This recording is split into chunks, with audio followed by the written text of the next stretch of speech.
Hi, I'm Dr. Lauren Proofer. I'm an admissions expert with BMO Academic Consulting. Thanks for joining me on this week's episode of BMO's Admissions Vlog. Today, I'll be talking about the MMI, specifically how it's graded and what you should be doing to ensure that you're successful. Let's get started. I'm going to start by quickly going over what an MMI actually is. I'm hoping that the definition I'm going to give you today is going to change the way you understand MMIs and the way you actually prepare. So for those of you who don't know, an MMI is a multiple mini interview. It's supposed to be a more scientific approach to interviewing. It allows the schools to grade you across a variety of characteristics, which I'm going to go over later, and take 8 to 12 independent samples of your behaviors and your problem-solving ability. This allows them to give you an average score across a variety of observers, rather than the single score you get from the traditional or panel-style interview. So I always joke with my students that the MMI is social problem-solving time. The MMI is all about problem solving within a social context. If you're doing a scenario question, you're problem solving within the context of greater society and those around you. You're thinking about how your solution is going to affect others. If you're dealing with an acting station, you're managing the feelings of the actor while working with them to come up with a solution. Even if you're presented with a math problem, you're not actually graded on how well you do with the math, you're graded on how you communicate your thought process to the interviewer.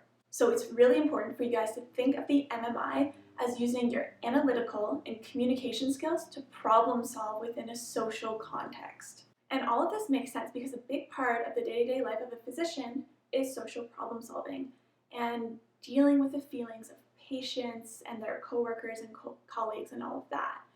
And the MMI has been shown to directly correlate to a student's clinical performance. So communication and the ability to solve problems in a social setting is really important for being a physician. So now I'm going to move on to talking about what you're actually graded on during the MMI. There's 3 things: communication, the strength of your argument, and your suitability for the profession.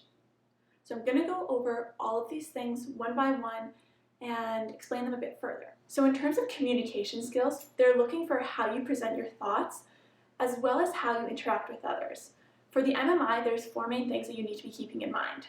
The first is listening. In general, for any acting station, you should be listening more than you're actually speaking. The second is recognizing and validating the emotions of others. You should remain supportive throughout the station. The third is clarifying ambiguity. If you don't understand, you need to be asking and finding out. Fourth is presenting a solution in a clear and succinct way that takes into account everything that the actors told you. If you don't do this, it shows that you haven't been listening during the entire scenario, and that's a red flag. So there's a lot of other things that go into good communication, from tone to pacing, how you introduce yourself, your body language, but those will all be the focus of another video. Today, we just want to focus on what's important for the MMI specifically.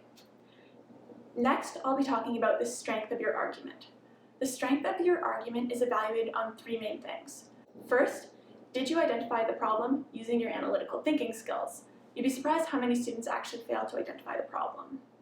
Second is your ability to account for multiple viewpoints and to consider all groups that will be affected by your decision. Third is your ability to come up with a feasible solution that takes into account multiple viewpoints, offers a good resolution to the problem, and accounts for any moral and ethical obligations, professional or otherwise, that your character may have. Obviously, the scenario questions are a great time to showcase your analytical problem-solving skills. Finally, I'm going to talk about suitability for the profession.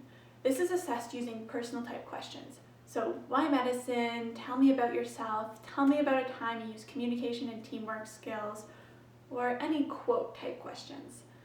Essentially, what the interviewer is looking for is for you to tell them about a time you used leadership skills, communication skills, teamwork skills, about a time you advocated for someone else, or about your ongoing passion for learning and medicine.